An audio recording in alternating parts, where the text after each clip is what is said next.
Selamat datang, dan selamat beribadah, di JKI The Way, BSD. Mari hadir ibadah Minggu Raya, sesi 1, online service, pukul 6 pagi WIB.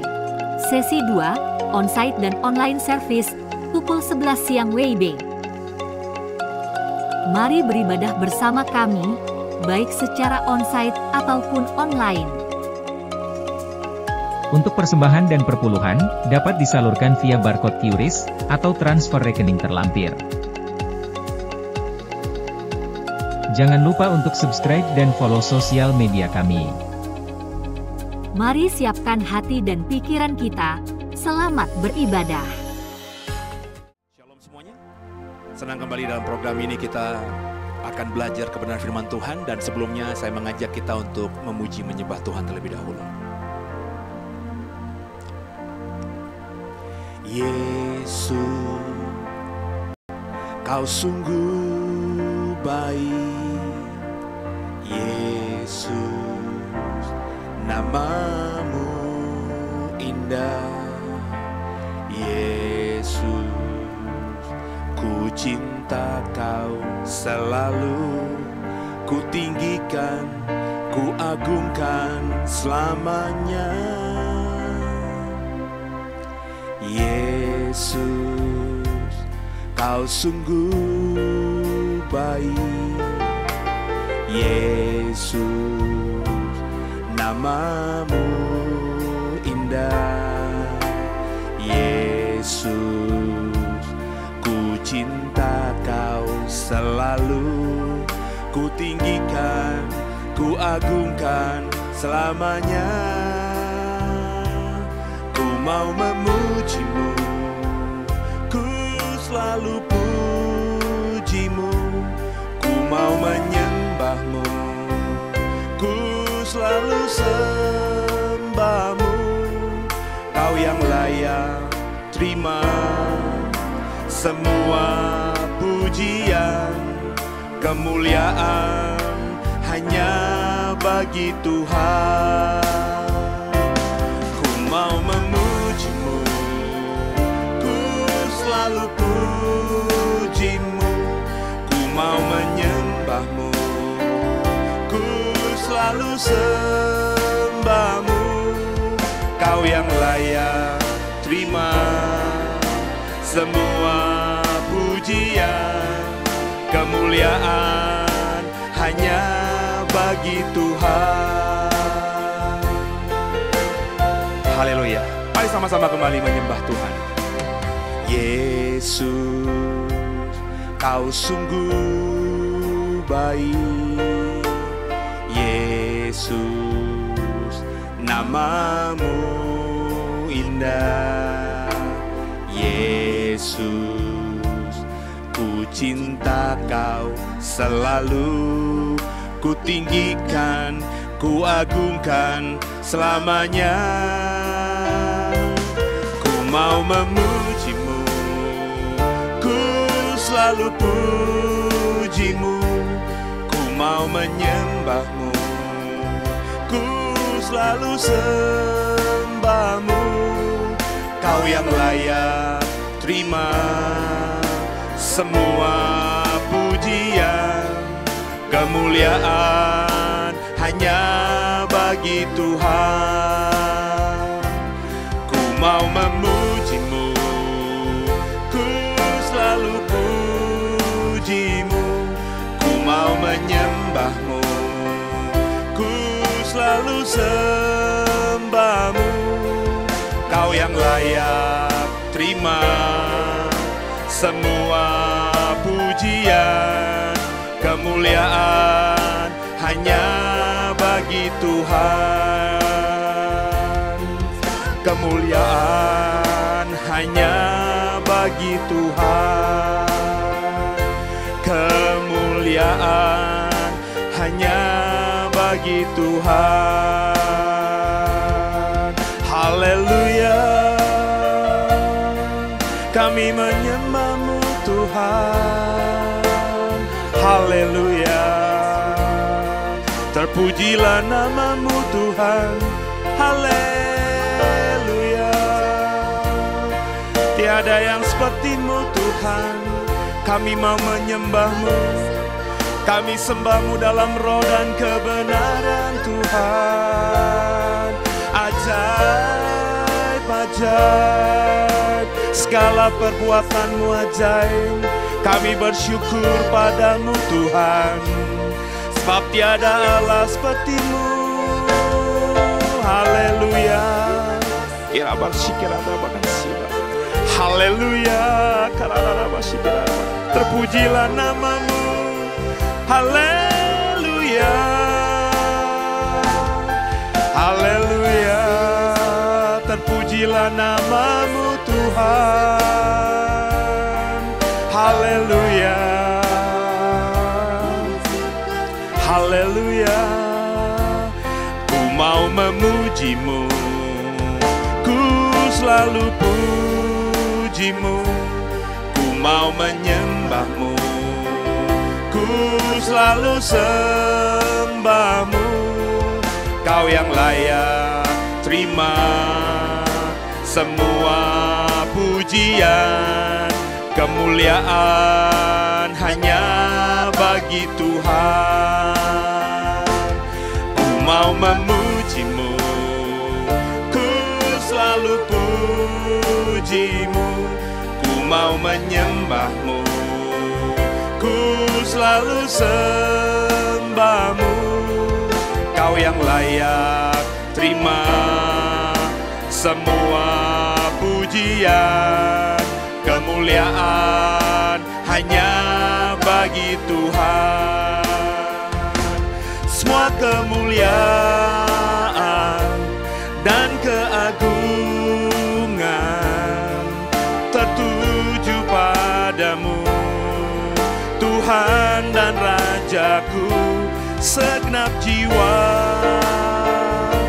dan nafasku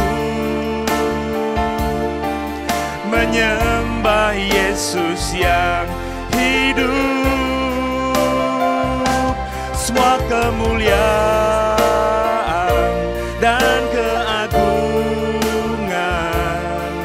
tertuju padamu, Tuhan dan Rajaku. Segenap jiwa dan nafasku menyembah Yesus yang hidup.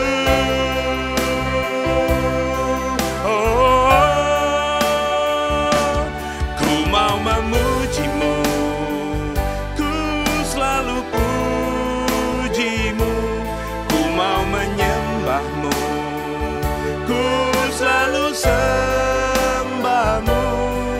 Kau yang layak terima semua pujian, kemuliaan hanya bagi Tuhan. Kau yang layak, Kau yang layak terima semua pujian, kemuliaan hanya bagi Tuhan. Kemuliaan hanya bagi Tuhan. Kemuliaan, haleluya, hanya bagi Tuhan. Terpujilah nama Tuhan. Haleluya. Shalom semuanya, selamat pagi. Senang kembali dalam ibadah minggu pagi ini kita bisa bersama. Dan sebelum kita mulai ibadah kita, mari dalam hati kita masing-masing kita berdoa.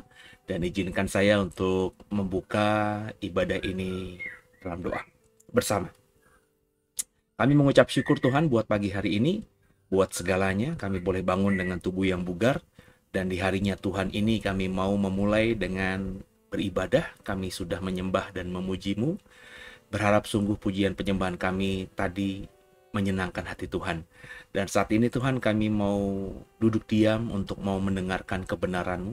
Lawat kami, ajar kami, Roh Kudus tolong kami, singkapkan yang masih tersembunyi, sehingga ketika kami hari ini mau belajar lebih lagi soal penciptaan, Biarlah kami mendapatkan rema, kerikma dari inti yang mau kami bahas ini.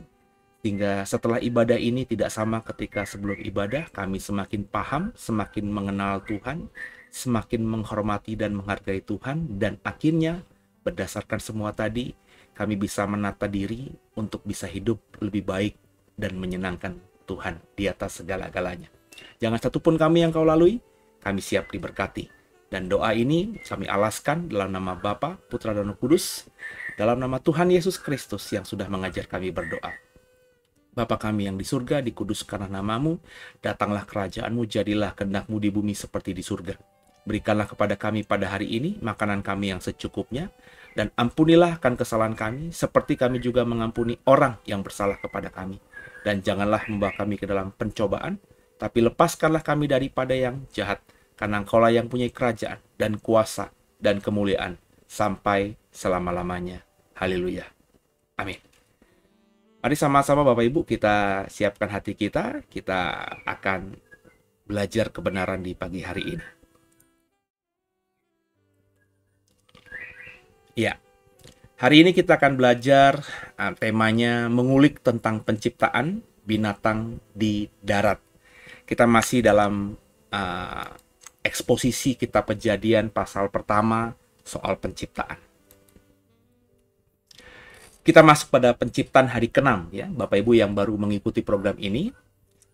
Penciptaan hari pertama, kedua, ketiga, keempat, kelima sudah saya bahas di ibadah minggu pagi sebelumnya. Ya, Bapak Ibu silakan mencari di dalam channel YouTube kami ini, maka Bapak Ibu akan mendapatkan pengajarannya dengan lengkap.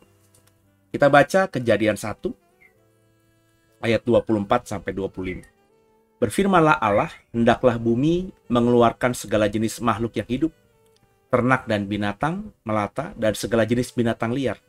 Dan jadilah demikian, Allah menjadikan segala jenis binatang liar dan segala jenis ternak dan segala jenis binatang melata di muka bumi.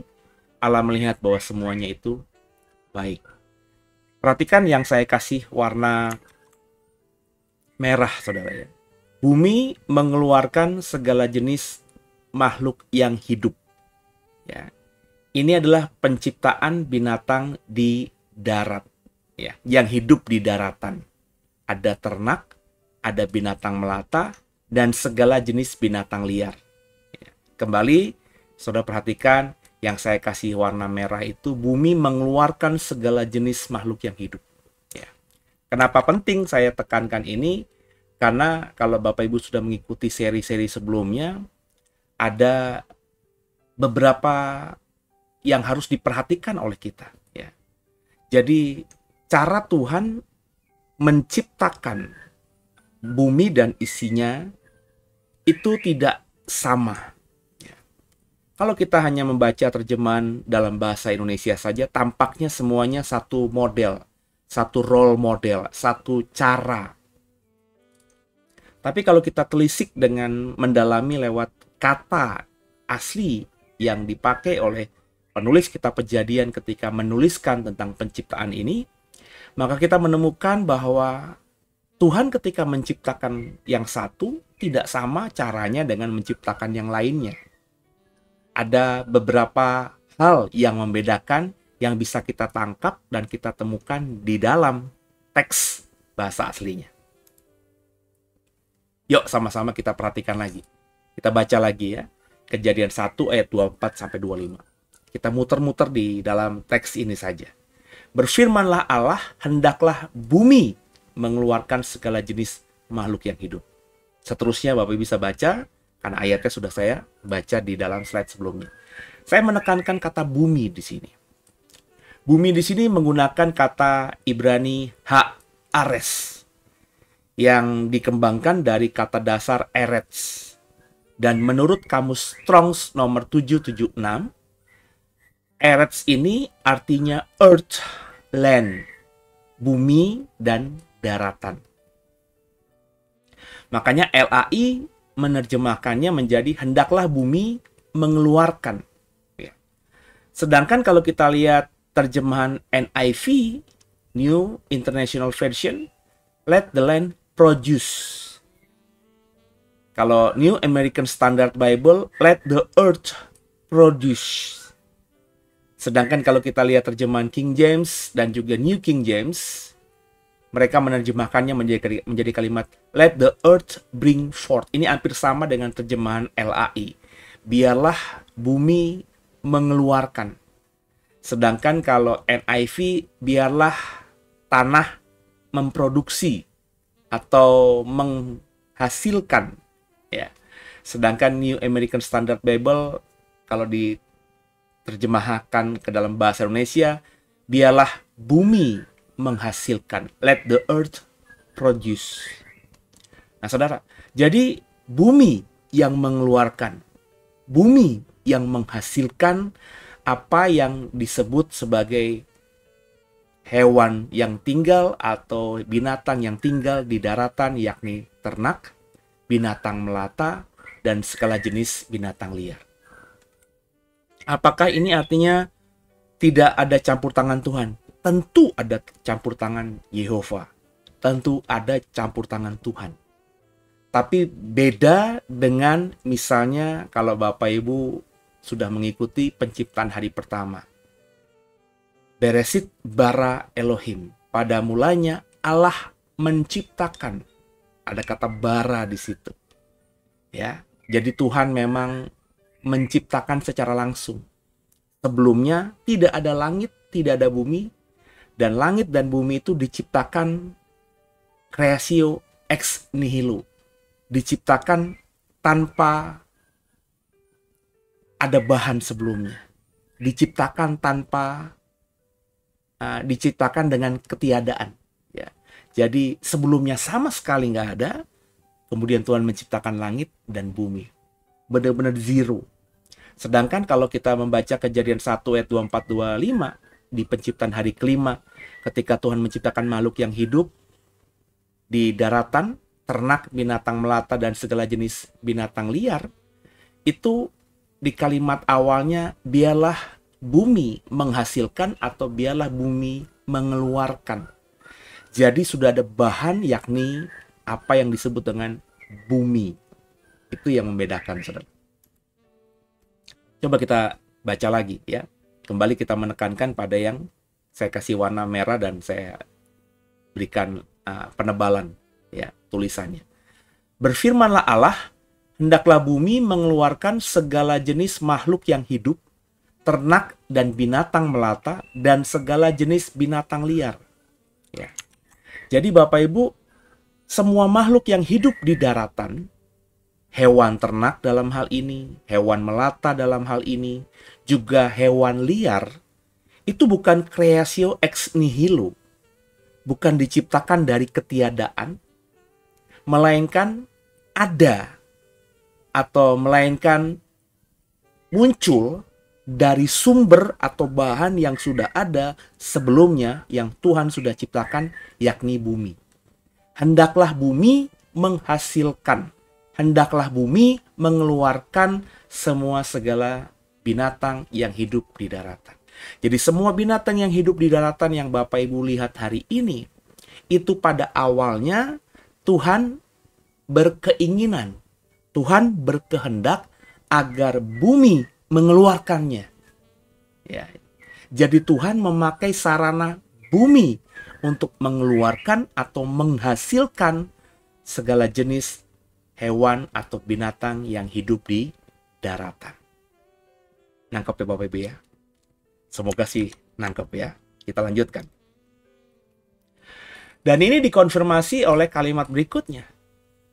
Masih dalam Kejadian 1 ayat 24-25. Berfirmanlah Allah, hendaklah bumi mengeluarkan segala jenis makhluk yang hidup, ternak dan binatang melata dan segala jenis binatang liar, dan jadilah demikian. Allah menjadikan segala jenis binatang liar dan segala jenis ternak dan segala jenis binatang melata di bumi, maka Allah melihat bahwa semuanya itu baik. Jadi ketika Tuhan berkehendak agar bumi menghasilkan atau mengeluarkan binatang-binatang yang hidup di daratan, kemudian Tuhan menjadikan, ya, ada kata menjadikan, Allah menjadikan segala jenis binatang liar dan segala jenis ternak dan segala jenis binatang melata di muka bumi. Maka muncullah, maka dihasilkanlah di muka bumi ini binatang-binatang yang hidup di daratan itu. Jadi tidak berarti bahwa bumi mengeluarkan dengan sendirinya. Siapa bumi bisa menghasilkan yang namanya binatang atau makhluk yang hidup itu. Tetap ada campur tangan Tuhan. Cuma kan kita dulu, kalau saya paling tidak ya, memahaminya itu ketika Tuhan menciptakan semuanya itu ya kun fayakun, ya Tuhan berfirman jadi, dan itu terjadi sangat cepat, 1 kali 24 jam. Itu yang saya terima dari pengajaran-pengajaran ya siapapun atau hamba Tuhan yang saya dengar di masa lalu saya. Tapi setelah saya punya keingintahuan, kemudian juga saya mendalami, ya tentu mengandalkan Tuhan, Roh Kudus dalam hal ini, Roh Kudus membukakan bahwa tidak begitu. Penciptaan itu tidak 1 kali 24 jam. Ya, Bapak Ibu bisa ikuti khotbah-khotbah sebelumnya. Bahkan apa yang dikatakan ilmu pengetahuan bahwa alam semesta ini kemungkinan besar dihasilkan dalam kurun waktu 13,5 miliar tahun. Itu saya bisa terima berdasarkan apa? Berdasarkan ayat-ayat Alkitab, teks-teks Alkitab yang saya coba gali. Itu tidak bertentangan. Ya, beberapa hamba Tuhan tetap mengatakan bahwa penciptaan hari pertama itu 24 jam, hari kedua 24 jam, seperti hari Senin, hari Selasa, Rabu, Kamis, Jumat, Sabtu, Minggu, itu 1 kali 24 jam setiap harinya. Saya tidak begitu. Nah, alasan saya apa? Saya sudah bahas itu ya lewat kata-kata yang muncul. Ya, kata-kata asli yang saya coba gali makna sebenarnya itu apa. Jadi Allah menjadikan, kata menjadikan di sini menggunakan atau diterjemahkan dari kata Ibrani waya'as. Ya, perhatikan baik-baik. Waya'as yang dikembangkan dari kata dasar asah. Yang menurut kamus Strong's nomor 62213, itu asah berarti to do atau make. Melakukan, membuat, menjadikan. Jadi Allah membuat atau menjadikan binatang liar, segala jenis ternak dan binatang melata dari bahan yang sudah ada atau sudah diciptakan sebelumnya, yakni bumi. Jadi Tuhan menciptakan bumi. Nah, dari bumi itu Tuhan membuat, Tuhan menjadikan, Tuhan melakukan sesuatu agar dari bumi itu kemudian menghasilkan binatang-binatang yang hidup di daratan, yang hidup di atas permukaan bumi. Nah, Bapak Ibu biji mata Tuhan. Jadi ada kolaborasi. Jadi Allah ketika menciptakan bumi, kemudian bumi dipakai Tuhan agar Tuhan bisa menghasilkan makhluk hidup lainnya ya, dari bumi itu. Ya. Ini yang kita bisa mengerti hari-hari ini gitu ya, bahwa manusia juga bisa menciptakan ya. Tapi manusia tidak bisa menciptakan dari ketiadaan, itu hanya bagiannya Tuhan. Manusia kalau menciptakan itu kan pasti semuanya sudah ada unsurnya. Ya.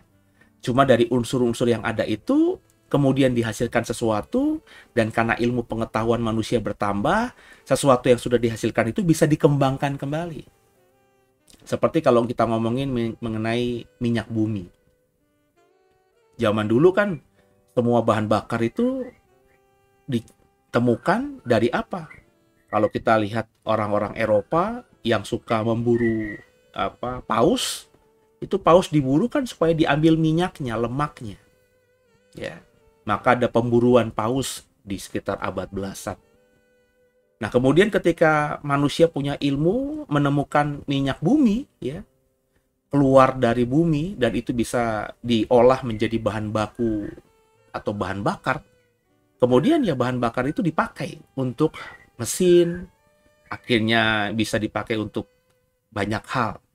Tapi kalau kita lihat hidup di 2024 hari ini, yang namanya bahan bakar aja yang berasal dari sama-sama minyak bumi itu bisa berbagai macam tipe ya. Kalau kita ke pom bensin aja ada bahan bakar yang punya RON 88, 92, 98. Itu kan meskipun sama-sama bahan bakar dari minyak bumi, tapi kan kualitas atau produk yang dihasilkan sudah terjadi peningkatan atau perbedaan ada di situ. Nangkep ya? Sama logika berpengetahuan yang sama. Kita mengerti bahwa Tuhan juga menciptakan bumi dari ketiadaan. Kemudian dari bumi yang Tuhan ciptakan dari ketiadaan itu, Tuhan menghasilkan, Tuhan membuat, Tuhan menjadikan banyak hal dari bumi ini. Itulah yang saya bisa dapatkan, saudara. Jadi ketika Tuhan menghasilkan binatang-binatang atau Tuhan membuat, menjadikan binatang-binatang yang hidup di daratan dari bumi, apakah ini terjadi simsalabim atau dalam waktu yang singkat? Saya kok melihatnya tidak. Ketika Tuhan berkata, hendaklah bumi mengeluarkan, hendaklah bumi menghasilkan binatang-binatang yang hidup di daratan, itu kok dalam bayangan saya, dalam hati saya, tentu saya percaya sesuatu ini dapat dari atau diberikan hikmat dari Roh Kudus gitu ya. Itu by proses. Ya. Seperti ketika saya bilang, ketika Tuhan menciptakan tumbuh-tumbuhan, hendaklah bumi menumbuhkan tunas-tunas. Itu kan tidak mungkin langsung tumbuh pohon besar. Ya. Tapi muncul pelan-pelan, akibat cuaca, akibat situasi, atmosfer, udara, dan lain sebagainya berakumulasi. Akhirnya tunas-tunas itu menghasilkan bentuk yang berbeda-beda. Saya sangat percaya itu. Tumbuhan yang kita tanam di dataran tinggi dan tumbuhan sama itu kita tanam di dataran rendah, pasti ada perubahan. Pasti. Meskipun ada kemiripan, mungkin itu satu spesies, tapi pasti ada perbedaan. Ya, pasti ada. Mangga yang ditanam misalnya manis di dataran tinggi, misalnya ya, ketika kita beli cangkokannya dan kita tanam di dataran rendah, di tempat kita di pinggir pantai, sama-sama pohonnya, tapi pasti menghasilkan buah yang berbeda. Kalaupun bisa sama, saya percaya ada treatment-treatment lebih yang diberikan kepada mangga yang ditanam di tempat yang bukan daerah asalnya. Sehingga ada treatment-treatment itu membuat mangga itu bisa tumbuh lebih baik daripada jika tidak ditreatment. Sedangkan di tempat aslinya cuma ditanam begitu aja, ya menghasilkan buah. Paling dipupuk juga ala kadarnya. Nah, jadi saudara, binatang-binatang yang hidup di daratan ini, kalau dalam bayangan saya itu, ya berproses. Binatang-binatang di daratan itu apa? Itu kan yang saya bilang tadi, binatang melata, binatang hutan, ya. Itu semuanya binatang ternak, ya. Itu berproses. Ada proses. Ketika Tuhan meminta agar bumi menghasilkan binatang-binatang itu, ya ada proses.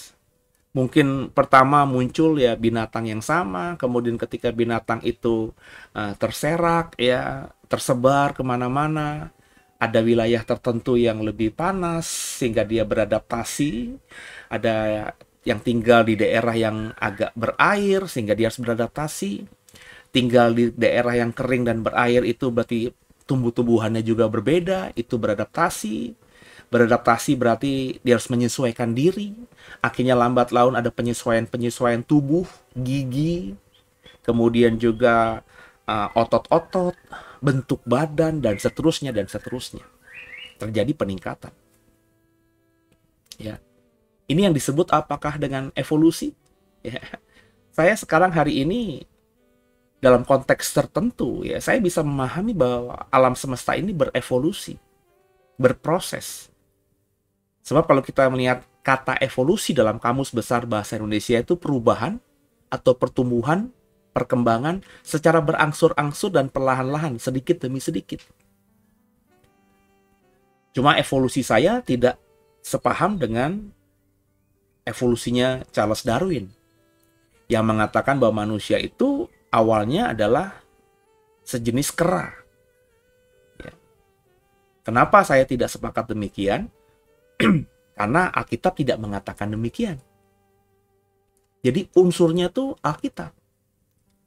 Saya menduga binatang-binatang yang hidup di daratan itu adalah makhluk hidup yang berevolusi. Kenapa? Karena kalimat di Alkitab itu menggunakan kata asah tadi. Ya. Terus juga ada kalimat, maka Tuhan meminta agar bumi mengeluarkan, menghasilkan. Kemudian dari bumi mengeluarkan, Tuhan bentuk. Tuhan jadikan. Ya. Yang namanya apa tadi? Yang namanya binatang-binatang yang melata. Berarti ada proses. Apakah prosesnya 1 hari? Bisa saja 1 hari. Apakah prosesnya bisa bertahun-tahun dan mungkin berjuta-juta tahun atau mungkin bermiliar-miliar tahun? Bisa saja. Bisa saja itu yang benar-benar terjadi. Jadi ada proses panjang. Sehingga binatang-binatang yang kita bisa lihat di 2024 di zaman kita ini, itu binatang-binatang yang mungkin pada awalnya Tuhan tidak menciptakan seperti yang sekarang kita lihat. Karena mereka berproses, akhirnya terbentuklah binatang-binatang itu. Ya, Bapak Ibu, kalau kita melihat, membayangkan ya, misalnya jenis yang saya kepikiran tiba-tiba, kuda. Kuda yang di Indonesia, di Sumba sana, kuda Jawa, atau kuda beberapa tempat di Indonesia, kuda asli, itu kan pendek-pendek semuanya.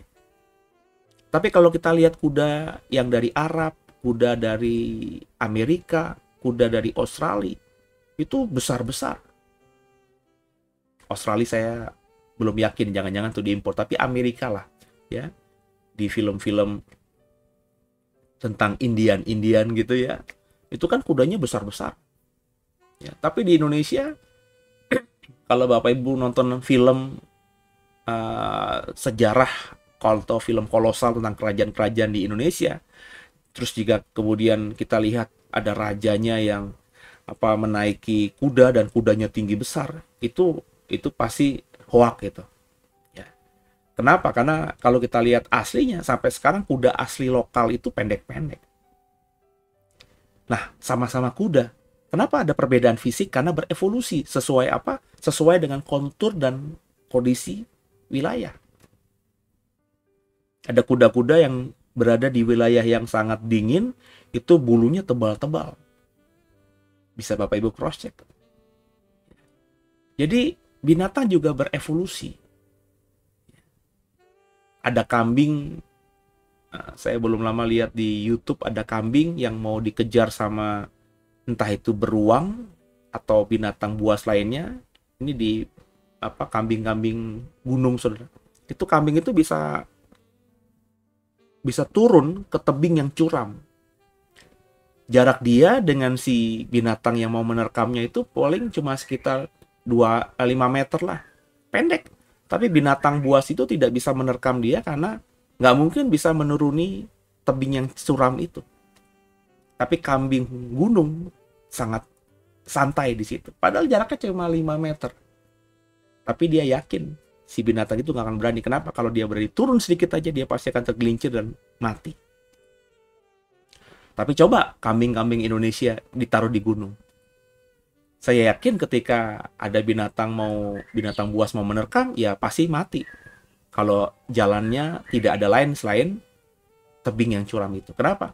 Kambing-kambing lokal kita tidak bisa hidup di tebing-tebing yang curam. Artinya ada evolusi yang membuat kambing yang ada di tebing-tebing dan juga kambing yang ada tinggal di hutan atau kambing yang tinggal di tempat kita di Indonesia ini terjadi perbedaan genetika. Sama-sama kambing, nama familinya sama, tapi berbeda. Kalau kita ngomongin burung juga, apakah saudara yakin bahwa Tuhan itu ketika menciptakan burung itu, burung diciptakan dengan banyak jenis?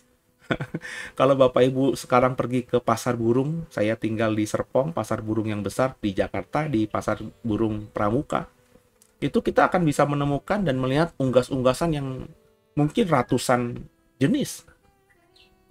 Burung kecil aja yang saya tahu, yang saya kenal itu burung gereja doang. Tapi kalau kita ke pasar burung, ada macam-macam burung. Mungkin belasan jenis burung kecil, mungkin puluhan juga yang dijual di pasar burung itu. Ada yang lokal, ada yang import. Itu baru burung kecil. belum burung sedang, belum burung yang paruh bengkok, belum burung yang berkicau, dan seterusnya. Apakah Tuhan ketika menciptakan burung itu, Tuhan menciptakan burung itu dengan banyak jenis seperti itu? Bisa saja ya. Tapi kalau saya mendalami Alkitab, bisa saja Tuhan hanya menciptakan satu jenis burung, kemudian burung itu yang berevolusi. Makanya saya sangat meyakini bahwa usia bumi ini sudah jutaan tahun juga. Bahkan tidak tertutup kemungkinan miliaran tahun. Dari bumi itu kosong, belum berbentuk ketika Tuhan ciptakan, sampai akhirnya mulai terisi, ya, step by step, itu sampai kita hari ini, itu mungkin usia bumi ini sudah jutaan tahun, miliaran tahun. Sebab saya meyakini hari penciptaan pertama itu bukan 1 kali 24 jam. Kalau saudara meyakini satu hari penciptaan itu 1 kali 24 jam, ya maka usia bumi ya menurut Alkitab, kalau kita telusuri dari orang-orang yang dicatat Alkitab, ya mungkin cuma sampai 6.000-an tahun lebih dikit. Sangat muda usia bumi. Apakah demikian? Tentu tidak. Ya, kalau menurut saya, ya silakan kalau Bapak Ibu berbeda. Jadi bicara mengenai binatang-binatang yang Tuhan minta bumi mengeluarkan atau menghasilkan, dan kita sebut sebagai binatang-binatang yang hidup di daratan ini, itu saya membayangkannya binatang-binatang yang kita lihat sekarang itu hasil evolusi. Ada proses panjang, pelan-pelan, terjadi signifikan. Saya lagi belum lama ini mendapatkan ayam hutan, 1 ekor. Dinamakan ayam hutan, mestinya itu ayam asli, ya, karena tinggal di alam. Ayam-ayam yang sekarang Bapak Ibu lihat, yang kau makan di rumah, itu ayam kan hasil diubah genetikanya. Pola makannya diubah manusia, terus manusia juga ikut campur tangan dengan mengawin silangkan yang sudah ada. Ayam lokal dikawinkan dengan ayam impor, ayam jenis A dikawinkan dengan ayam jenis B, sehingga warnanya berbeda-beda. Tapi kalau kita melihat ayam hutan, ya warnanya cuma itu. Cantik memang, tapi warnanya cuma itu. Ya, Bapak Ibu bisa telisik di YouTube, banyak itu. Cek ayam hutan hijau, ayam hutan merah, ya warnanya begitu. Ya, nggak ada yang beda. Bedanya sangat tipis. Yang ditemukan di Jawa, di Bali, terus di Nusa Tenggara, di Lombok, ya. Itu ayamnya warnanya sama tapi agak berbeda. Yang di Lombok katanya lebih besar, yang di Jawa lebih kecil, dan seterusnya. Tapi sama. Tapi ayam-ayam yang kita makan aja, ayam petelur, ayam pedaging, itu warnanya sudah beda-beda. Jadi ada proses kawin silang alami maupun yang dikondisikan oleh manusia. Dan saya percaya selama usia bumi ada, kalau kita ngomongin misalnya binatang-binatang yang hidup di darat ini, itu semuanya juga berevolusi. Ada kawin campur di situ, akhirnya menghasilkan binatang yang tertentu. Ya. Nah, ini yang kita harus pahami. Jadi ada, menurut saya ya, ada evolusi panjang. Kenapa saya berkata demikian? Karena saya punya dasarnya yang sudah sebenarnya berkali-kali saya sampaikan, ya, kalau Bapak Ibu mengikuti khotbah seri ini. Dalam Kejadian 1 terdapat 2 kata Ibrani yang menggambarkan tindakan penciptaan, tapi memiliki nuansa yang berbeda dari kata yang satu dengan kata yang lainnya. Sama-sama bicara mengenai tindakan penciptaan Allah, tapi memiliki makna penekanan yang berbeda, yakni satu kata Ibrani bara yang saya sudah sampaikan tadi, dan kedua kata Ibrani asah yang juga sudah saya sampaikan di dalam slide sebelumnya. Kata bara, ya, kata ini diterjemahkan sebagai mencipta atau menciptakan. Dalam konteks teologis, kata bara sering digunakan untuk menggambarkan tindakan penciptaan yang unik dan eksklusif oleh Tuhan, terutama penciptaan dari ketiadaan, creatio ex nihilo. Inilah penciptaan langsung. Dalam beberapa buku dan beberapa literatur, banyak teolog menggambarkan bahwa penciptaan itu ada penciptaan langsung dan penciptaan tidak langsung. Bara inilah penciptaan langsung. Ya. Yang langsung dilakukan secara unik dan eksklusif oleh Tuhan, karena yang langsung ini diciptakan dari ketiadaan. Nah, kalau dari ketiadaan berarti kan unsur utamanya adalah kehendak Tuhan atau perintah Tuhan atau firman Tuhan. Sebab nggak ada sebelumnya sama sekali sumber yang akan menghasilkan sesuatu itu nggak ada. Maka peran Tuhan begitu dominannya. Dalam kitab Kejadian, kata bara digunakan dalam konteks penciptaan langit dan bumi, kemudian penciptaan binatang laut yang besar, yang berkeriapan di air dan burung di udara, di penciptaan hari kelima, dan penciptaan manusia di hari keenam. Bisa di cross-check. Kata bara itu hanya muncul pada penciptaan langit dan bumi. Pada mulanya Allah menciptakan langit dan bumi. Kemudian juga dalam konteks penciptaan binatang laut yang besar, yang berkeriapan di air, dan juga burung di udara. Dan yang terakhir adalah ketika Tuhan menciptakan manusia. Diciptakanlah mereka. Itu kata bara di situ. Nah, inilah tindakan atau penciptaan langsung dan kreatif dari Tuhan. Jadi di luar yang saya sebutkan tadi, penggunaan yang dipakai oleh penulis kitab Kejadian ketika menggambarkan tindakan penciptaan Allah itu tidak menggunakan kata Ibrani bara, tapi apa? Asah. Nah, kata asah sendiri ini berarti membuat, bukan menciptakan. Ya. Kalau bara itu menciptakan, kalau asah itu bisa membuat, bisa membentuk, atau menyiapkan. Dalam konteks penciptaan, kata asah bisa merujuk pada tindakan membentuk atau menyelesaikan sesuatu yang telah ada atau memberikan bentuk baru kepada materi yang sudah ada. Ini lebih menunjukkan tindakan membentuk atau mengatur daripada membawa ke dalam keberadaan dari ketiadaan.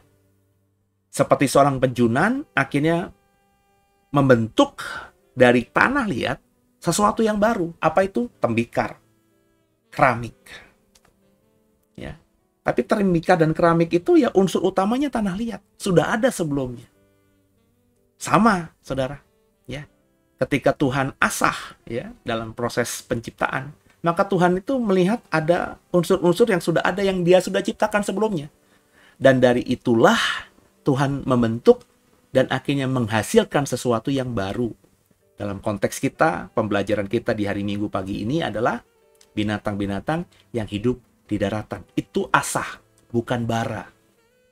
Jadi bukan Tuhan berfirman, maka muncullah gajah. Tuhan berfirman, maka muncullah jerapah. Tapi pasti pernah mengajarkan begitu sebelumnya? Iya, saya mengajarkan begitu sebelumnya. Kenapa? Karena saya memang memahami dulu begitu. Kun fayakun. Saya pikir semuanya Tuhan ciptakan dari firman Tuhan, maka dari tidak ada menjadi ada. Ternyata ketika saya gali, binatang-binatang yang hidup di daratan ini, termasuk yang saya sebutkan tadi gajah, jerapah itu dari bumi. Hendaklah bumi menghasilkan. Memang ada unsur Tuhan di situ, tapi Tuhan menciptakannya tidak dari ketiadaan. Dari bumi, dari unsur yang di bumi, Tuhan menciptakan. Mungkin dengan firman, tapi akhirnya jadi kok dalam bayangan saya, karena banyaknya jenis binatang, itu terjadi evolusi. Ya, bukan saya tidak bilang Tuhan tidak mampu menciptakan segalanya dengan beraneka ragam. Bukan saya tidak bilang bahwa Tuhan tidak bisa menciptakan ayam yang warnanya macam-macam. Saya tidak berkata demikian. Bagi saya Tuhan sanggup saja. Cuma kalau saya memakai dengan nalar saya, ilmu pengetahuan dan hikmat yang Tuhan taruhkan di hati saya melihat bahwa kalau ngomongin ayam-ayam sekarang saja, bisa akhirnya menghasilkan ayam yang baru karena ada proses tangan manusia yang mengawin silangkan. Ya. Kayak sekarang itu, Bapak Ibu kalau makan ayam kampung yang kau makan itu bukan ayam kampung yang misalnya 100% dijual atau Bapak Ibu miliki ketika di kampung. Saya waktu kecil itu, kalau ke rumah eyang saya, selalu suka makan ayam. Karena ayam yang saya makan di rumah eyang saya itu beda dengan ayam yang saya makan di rumah ibu saya di Jakarta. Ketika saya kecil. Kenapa? Tes dagingnya beda. Ternyata saya tahu bahwa ayam yang di Jakarta itu ayam negeri. Ayam yang dipelihara di kandang. Ya, dikasih makan, ditreatment, sehingga usia 2 bulan, 3 bulan sudah besar dan dijual dan dipotong dan saya beli. Ibu saya beli, diolah, saya makan. Tapi ayam kampung itu mbah saya, eyang saya pelihara itu ya dari ayam yang ada ditemukan di sana. Kemudian ya dilepaskan begitu aja. Ada kandangnya tapi mereka cari makan sendiri. Saya masih ingat sekali. Ya, kalau ada sisa makanan baru kita kasih gitu ya, terus mereka matuk-matuk ya entah sayur kah, entah nasi kah. Terus sisanya ketika pagi mereka dibukakan kandangnya, jadi kandangnya itu kayak kamar kecil gitu, dari bilik ya, bilik atau gedek ya, bilik bambu. Terus dibuka, itu kalau saya di kampung saya membuka itu. Ya, ada grendel apa namanya rantai gitu, terus dibuka, terus mereka terbang gitu. Terus langsung lari ke kebun, cari makan di kebun, entah makan cacing kah, serangga lah, atau apa saja nih makan di kebun. Mereka tidak makan dari kita. Tidak ada rutinitas kita kasih makan mereka, ya. Kecuali kalau misalnya kita lagi duduk-duduk santai di depan kandang itu, saya minta beras sedikit dari miliknya Mbah gitu ya, eyang, terus saya tabur gitu ya. Karena saya senang ayam matuk-matukin, apalagi ayam yang masih kecil. Tapi yang lain yang dewasa udah lari kabur ke kebun, mungkin ke rumah orang juga. Nanti sore hari mereka datang lagi, masuk sendiri, kita giring kalau masih ada yang bandel, tapi sebagian besar masuk sendiri ke kandang, kandang ditutup, selesai. Begitu terus. Ya. Jadi dagingnya berbeda, sama-sama ayam dagingnya berbeda. Nah, yang saya mau katakan, ayam kampung hari ini yang kau makan itu bukan ayam kampung yang seperti yang saya makan di zaman saya kecil.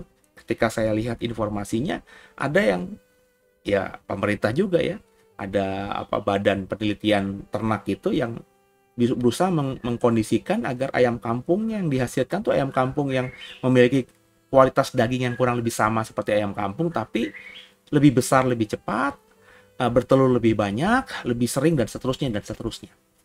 Dikembangkan. Ya. Jadi dengan itu, dengan fakta ini, penalar saya juga berpikir, ya berarti apa yang ada sekarang ini ya proses panjang. Bisa saja awalnya cuma misalnya ya gajah, tapi kemudian gajah itu berevolusi. Sehingga kita tahu ada gajah Asia, gajah Afrika. Dulu diciptakan cuma satu. Misalnya harimau. Sekarang ada harimau Benggala, harimau Sumatera, harimau Jawa, harimau putih.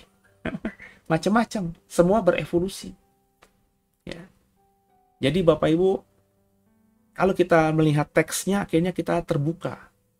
Dan kita selalu saya katakan dalam beberapa khotbah seri tentang penciptaan ini, saya kok ketika mendalami akhirnya tidak menemukan perbedaan signifikan antara Alkitab dengan ilmu pengetahuan yang ada. Ya. Justru ilmu pengetahuan itu membuktikan bahwa Alkitab itu benar. Ketika Alkitab dibaca dengan benar, meskipun sederhana, tapi ilmu pengetahuan bisa menjelaskan yang sederhana dari Alkitab itu, sehingga akhirnya kita pahami dengan detail. Penciptaan alam semesta, wadah, kalau saya ngomong itu panjang lagi, Bapak Ibu ikuti khotbah saya. Penciptaan matahari, kemudian planet-planet. Itu kalau ilmu pengetahuan kan bilang, tuh miliaran tahun tuh penciptaannya sampai sekarang, proses terjadinya. Kalau kita baca Alkitab dalam bahasa Indonesia kayaknya nggak begitu. Begitu aja Tuhan ingin menciptakan matahari, bulan, dan bintang, blank. Ternyata tidak. Ya, sama. Ya. Kata yang digunakan tuh asah dan juga kata yasa. Ya. Yang by proses. Nah, detailnya Bapak Ibu tinggal lihat khotbah-khotbah saya sebelumnya. Jadi coba kita dalami lebih lagi, saudara. Sudah dijelaskan bahwa Allah membuat menjadikan binatang liar, segala jenis ternak dan binatang melata dari bahan yang sudah diciptakan sebelumnya, yakni bumi. Apakah faktanya seperti ini? Ya, kalau kita lihat Kejadian pasal 1. Tapi kalau kita perhatikan Kejadian 2 ayat 19-20, firman Tuhan berkata begini. Lalu Tuhan Allah membentuk dari tanah segala binatang hutan dan segala burung di udara. Dibawanyalah semuanya kepada manusia itu untuk melihat bagaimana ia menamainya. Dan seperti nama yang diberikan manusia itu kepada tiap-tiap makhluk yang hidup, demikianlah nanti nama makhluk itu. Manusia itu memberi nama kepada segala ternak, kepada burung-burung di udara, kepada segala binatang hutan, tapi baginya sendiri ia tidak menjumpai penolong yang sepadan dengan dia. Ada kalimat apa? Lalu Tuhan Allah membentuk dari tanah segala binatang hutan dan segala burung di udara. Di Kejadian pasal 1, Tuhan hendaklah bumi mengeluarkan, menghasilkan binatang-binatang yang hidup di darat tadi. Maka Allah menjadikan, kalimatnya begitu asah. Tapi dalam Kejadian 2 ini ada kalimat, lalu Tuhan Allah membentuk dari tanah segala binatang hutan dan segala burung di udara. Apakah ini berkesinambungan atau dalam artian bicara mengenai proses penciptaan di waktu yang kurang lebih sama? Beberapa kelompok Kristen secara mayoritas, ini dulu saya juga memahami, Kejadian 1, Kejadian 2 itu sama. Kejadian 1 itu bicara yang umum, Kejadian 2 yang lebih spesifik. Kejadian 2 itu juga menjelaskan Kejadian 1. Tapi kalau sekarang saya membacanya, Kejadian 1 dan Kejadian 2 itu peristiwa yang berbeda. Kejadian 1 itu lebih dulu, Kejadian 2 kemudian. Meskipun sama-sama misalnya menciptakan manusia, menciptakan binatang-binatang ini, tapi itu terjadi di kurun waktu yang berbeda. Saya membaca secara sistematis. Kejadian 1 lebih dulu, baru Kejadian 2, baru Kejadian 3, kurang lebih frame utamanya begitu. Itu kalau saya sekarang. Makanya di Kejadian 1 tadi, hendaklah bumi menghasilkan atau mengeluarkan binatang-binatang yang hidup di daratan, dan Tuhan menjadikan mereka. Tapi di Kejadian 2 ini, Tuhan Allah membentuk ini suatu proses di waktu yang berbeda. Kalau kita baca Kejadian 2, teks tadi yang barusan saya baca, itu setelah Adam ditempatkan di Taman Eden. Adam ditempatkan di Taman Eden, lalu Allah kemudian membentuk dari tanah segala binatang hutan dan segala burung di udara. Apakah ini penciptaan?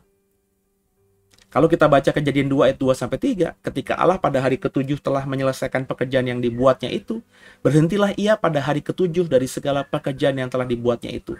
Lalu Allah memberkati hari ke-7 itu dan menguduskannya, hari Sabat, karena pada hari itulah ia berhenti dari segala pekerjaan penciptaan yang telah dibuatnya itu. Jadi kalau kita lihat secara kronologis, secara sistematis tadi yang saya bilang, apa yang kita baca bahwa Allah membentuk ya dari tanah itu, yang disebut dengan binatang hutan dan segala burung di udara, itu bukan penciptaan.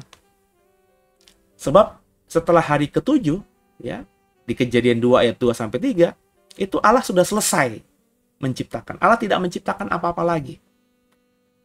Teks yang mengatakan bahwa lalu Tuhan Allah membentuk dari tanah segala binatang hutan, segala burung di udara dan seterusnya tadi, itu ada di Kejadian 2 ayat 19-20. Ayat-ayat setelah Tuhan berhenti dari segala proses penciptaan. Jadi, membentuk dari tanah segala binatang hutan dan segala burung di udara ini terjadi setelah Sabat. Setelah Tuhan berhenti dari segala pekerjaan penciptaan yang telah dibuatnya itu.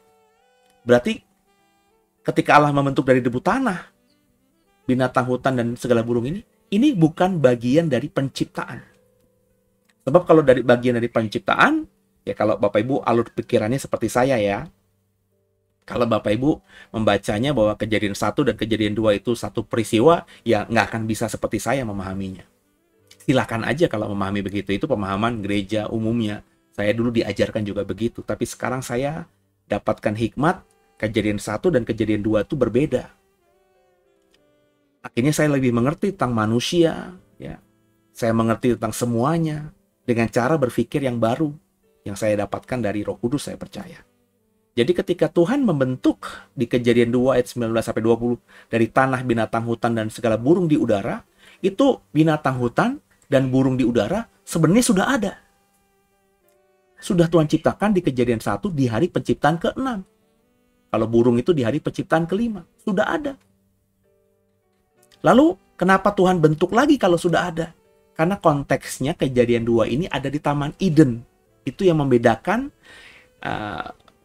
pembentukan dari tanah binatang hutan dan segala burung di udara dengan penciptaan binatang hutan di hari ke-6 dan penciptaan burung di hari ke-5. Kalau penciptaan burung di hari ke-5, penciptaan binatang hutan di hari ke-6, itu terjadi ketika Taman Eden belum ada. Ketika Tuhan sudah menciptakan Taman Eden, membentuk Taman Eden, Adam sudah ditaruh di sana, Tuhan membentuk dari tanah binatang hutan dan burung di udara untuk ditempatkannya di Taman Eden. Setelah Adam ditempatkan di Taman Eden, Allah kemudian membentuk dari tanah segala binatang hutan dan segala burung di udara. Terjadi setelah Sabat dilakukan di Taman Eden. Jadi jelas ini bukan penciptaan, saudara. Bukan bara. Sebab Allah sejak hari ketujuh sudah berhenti dari segala penciptaan yang dilakukannya. Kata membentuk diterjemahkan dari kata Ibrani wayiser, dari kata dasar yatsar, yang hanya 2 kali di dalam konteks penciptaan digunakan. Selain di Kejadian 2 ayat 19 tadi, juga terdapat di Kejadian 2 ayat 7.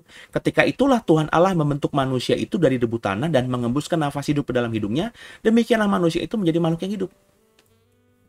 Jadi dalam Kejadian 2, dalam konteks sudah ada Taman Eden, Tuhan tidak menciptakan apa-apa lagi di situ, tapi Tuhan membentuk. Ada 2 yang dibentuk Tuhan dari tanah. Pertama, manusia. Yang kedua, binatang hutan dan burung di udara. Jadi, apakah manusia sudah ada sebelumnya?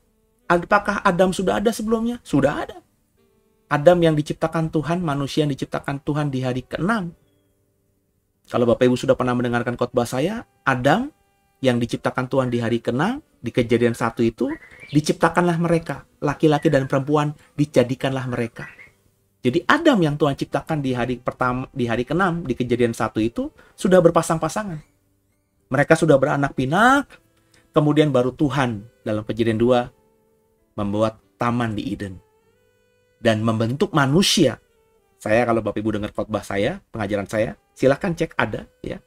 Mengambil salah satu dari Adam, atau membawa Adam yang pertama kali Tuhan ciptakan itu, laki-laki Adam itu, untuk ditaruh di Taman Eden, dan Tuhan, kalau bahasa saya ya, dibentuk ulang dari debu tanah dan diberikan nafas hidup.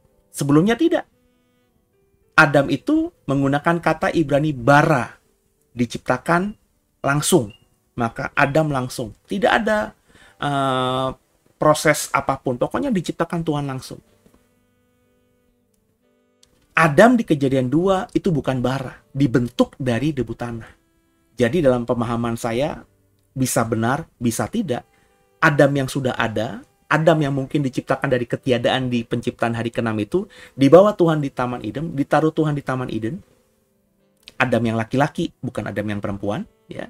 Dan ada banyak Adam yang sudah beranak pinak di luar Taman Eden. Adam yang ditaruh di Taman Eden, kemudian Tuhan bentuk ulang dari unsur debu tanah dan diberikan nafas hidup.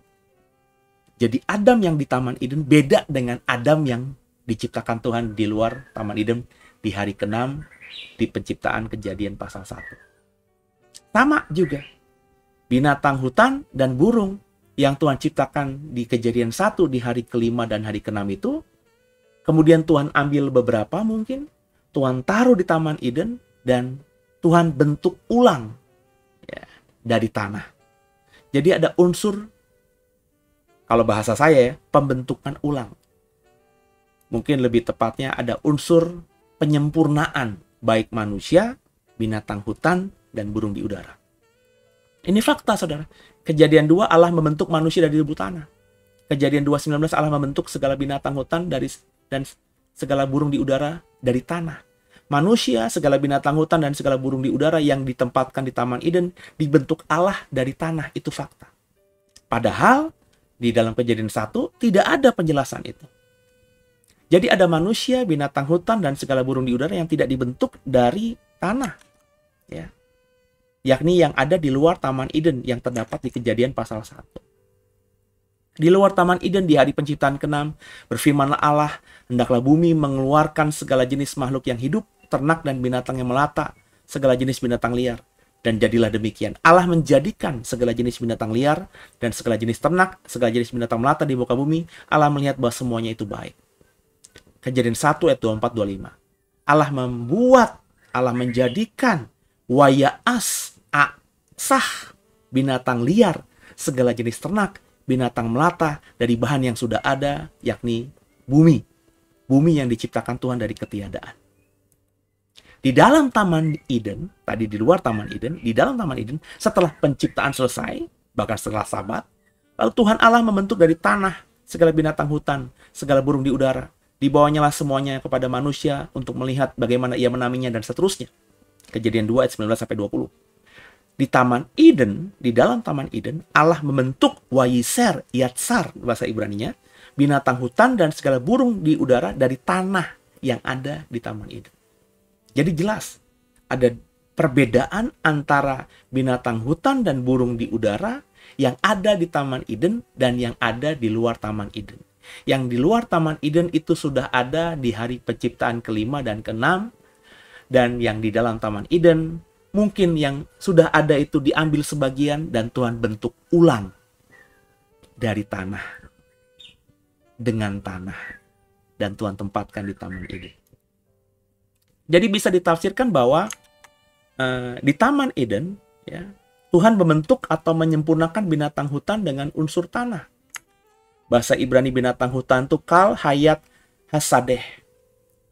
Terjemahan NIV-nya all the wild animal, binatang yang liar. King James, New King James, every beast of the field, segala yang buas yang ada di tanah lapang, yang ada di field, halaman. Ya. Tidak semua binatang liar atau buas ada di Taman Eden. Ya.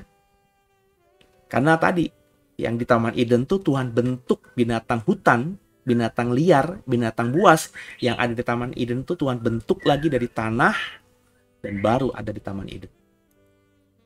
Bisa ditafsirkan bahwa di Taman Eden Tuhan membentuk atau menyempurnakan segala burung di udara dengan unsur tanah. Burung itu op, bird, NIV, fall, unggas dalam terjemahan King James Version. Jadi tidak semua burung atau unggas ada di Taman Eden.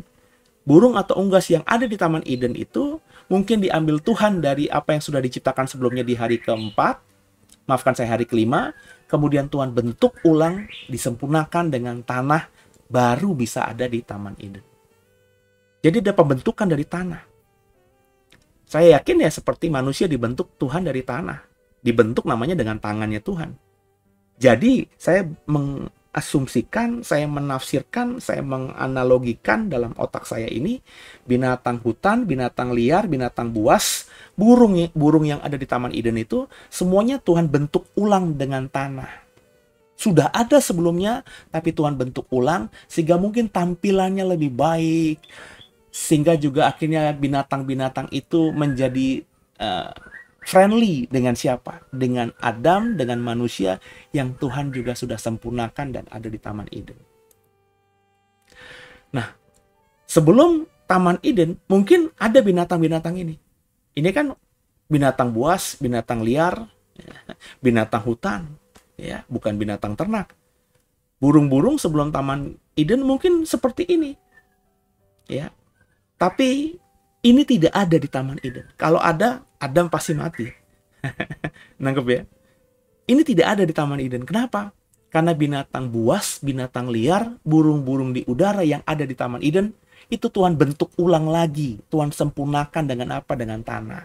Sehingga bentuknya mungkin lebih baik, lebih manis, gigi-gigi yang menakutkan, yang bisa merobek-robek daging, itu mungkin Tuhan ubah sedemikian rupa.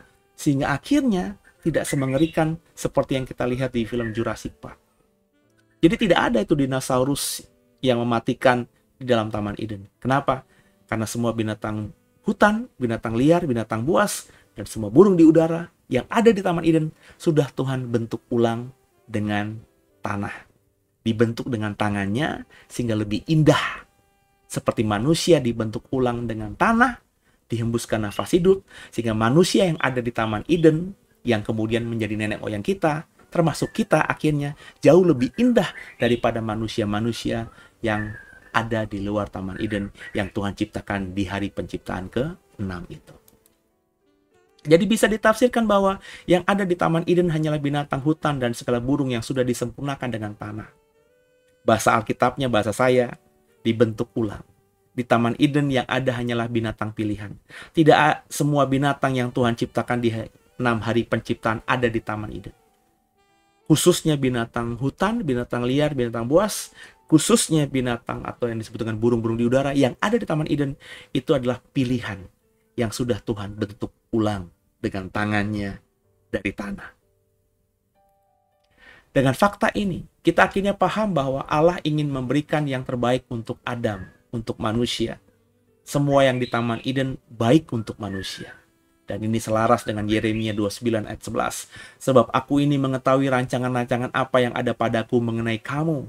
Demikianlah firman Tuhan, yaitu rancangan damai sejahtera, bukan rancangan kecelakaan, untuk memberikan kepadamu hari depan yang penuh harapan. Terpujilah nama Tuhan. Bapak Ibu, kalau Bapak Ibu membahas ini, menggali lagi, merenungkan lagi, silakan tanya sama Roh Kudus. Kita akan lebih menghargai diri kita, dan juga lebih menghargai dan menghormati Tuhan yang memang menyediakan rancangan yang senantiasa indah buat kita. Rancangannya bukan kecelakaan. Ketika Tuhan bentuk manusia ulang dari debu tanah dan ditaruh di Taman Eden untuk menemaninya, Tuhan bentuk ulang binatang-binatang yang mungkin menakutkan, yakni binatang hutan dan burung-burung di udara. Kalau sekarang burung di udara merpati tidak menakutkan, tapi dulu mungkin saja ketika Tuhan menciptakan burung di udara itu, burung-burungnya seperti burung-burung yang di dinosaurus itu yang besar-besar, pemakan daging.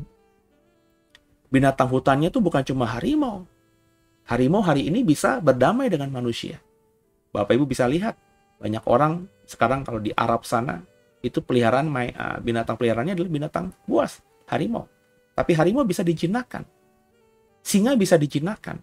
Bahkan beruang bisa dijinakkan. Tapi dinosaurus, ya, Tuhan tidak izinkan itu. Tidak ada dinosaurus. Ya. Kalaupun ada, Tuhan sudah bentuk ulang. Sehingga namanya dinosaurus atau kadal yang besar itu, yang di dalam Taman Eden, ya yang bisa dijinakkan. Maka muncullah kadal, biawak, mungkin buaya. Ya. Karena ada buaya, ada sungai kan situ, ada buaya. Tapi semua itu bisa tidak semenakutkan yang lainnya. Yang ada di Taman Eden semuanya baik untuk manusia. Semoga Bapak Ibu paham dan lebih menghargai dirimu dan menghormati Tuhan lebih lagi lewat apa yang kau dengar di minggu pagi ini. Tundukkan kepala kita doa. Makasih Tuhan buat segalanya, kami sudah dengarkan firman Tuhan. Kami memahami ternyata bahwa di hari ke-6 sebelum Tuhan ciptakan manusia, Tuhan membentuk kembali. Tuhan sudah menjadikan, Tuhan sudah memerintahkan agar bumi menghasilkan binatang-binatang liar, binatang ternak, dan juga binatang melata. Tapi rupanya, bicara mengenai binatang hutan, bukan cuma yang diciptakan di hari ke-6 ini. Di Kejadian pasal 2 di Taman Eden, ada binatang-binatang hutan, liar atau buas, yang Tuhan proses ulang, Tuhan sempurnakan dengan tangan Tuhan dari tanah. Sehingga akhirnya yang ada di Taman Eden bukan lagi binatang hutan, buas liar seperti yang ada di luar Taman Eden. Begitu juga dengan burung yang ada di Taman Eden. Bukan lagi burung, bukan seperti burung yang Tuhan ciptakan di hari ke-5, tapi burung yang sudah dibentuk ulang oleh tangan Tuhan dengan tanah. Sehingga burung yang ada di Taman Eden pun itu burung-burung yang baik, burung-burung yang indah. Terima kasih Tuhan buat kebenaran ini. Kami akhirnya semakin yakin kalau hidup kami berpaut pada Tuhan dan kami jadikan Tuhan sebagai Bapa kami, maka Bapa yang di surga pasti akan memelihara kami, menjaga kami. Sehingga kami nggak perlu lagi mengkhawatirkan apapun. Karena rancangan Tuhan damai sejahtera. Rancangan Tuhan bukan rancangan kecelakaan buat kami. Terima kasih Tuhan buat firman Tuhan. Dan sebagai ucapan syukur, sebagai respon, kami ingin memberikan persembahan kami yang terbaik kepada Tuhan. Sucikan, kuduskan persembahan kami ini. Sehingga setiap kami yang mau memberikan persembahan syukur hari Minggu kami, persembahan apapun itu termasuk mengembalikan persepuluhan lewat JKI2 ini, biarlah tangan kami Tuhan sucikan, rupiah kami Tuhan sucikan, sehingga ketika kami persembahkan kepada Tuhan, persembahan kami ini seperti dupa yang harum dan bisa menyenangkan Tuhan di atas segala-galanya. Terimalah persembahan kami ini. Haleluya. Amin. Bapak Ibu, jangan datang dengan tangan hampa ketika beribadah, beri yang terbaik. Bukan bicara nominal, tapi berikan yang terbaik yang datangnya dari hati kepada Tuhan. Tentunya lewat persembahan syukurmu. Silakan memberi, ada nanti nomor rekening, ada QR barcode juga, ada QRIS. Bapak Ibu bisa menyalurkan persembahanmu kepada Tuhan lewat JKI2 dengan nomor rekening dan QRIS yang ada. Selamat memberi. God bless you.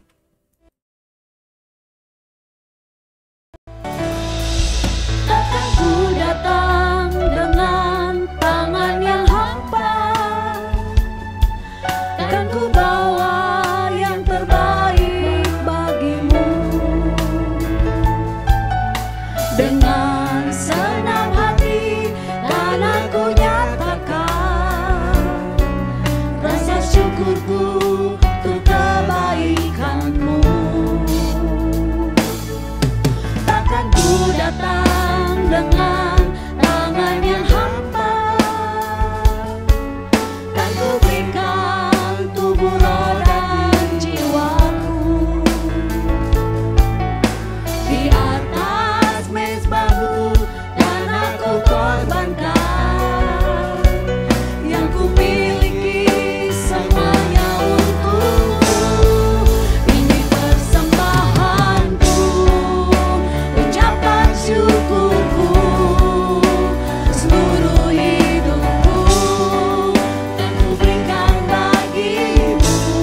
Terima kasih saudara buat persembahan saudara, dan gereja akan mengelola dengan baik. Dan kita akan sebentar mengakhiri. Saya sebelum mengakhiri dan melepaskan berkat dari Tuhan buat saudara, saya ingin menginformasikan bahwa nanti jam 11 ada ibadah onsite dan juga online live streaming. Bapak Ibu yang tinggal di Serpong sekitarnya, yang bisa mengakses, mau belajar lebih dalam lagi bersama saya, bersama The Way, silakan hadir ke gereja jam 11. Kita akan terus mendalami soal Tritunggal, dan saya sedang membahas hubungan Yohanes 17 tentang nama Bapa yang diberikan kepada Yesus. Apakah itu mengindikasikan bahwa Yesus dan Bapa adalah satu? Ya, saya akan membahas itu pada ibadah jam 11 nanti. Jadi Bapak Ibu yang tinggal di Serpong sekitarnya atau yang mau rindu langsung datang, silahkan datang. Saya tidak akan tanya Bapak Ibu mau bergereja di The Way apa tidak. Silahkan Bapak Ibu datang dengan sukacita.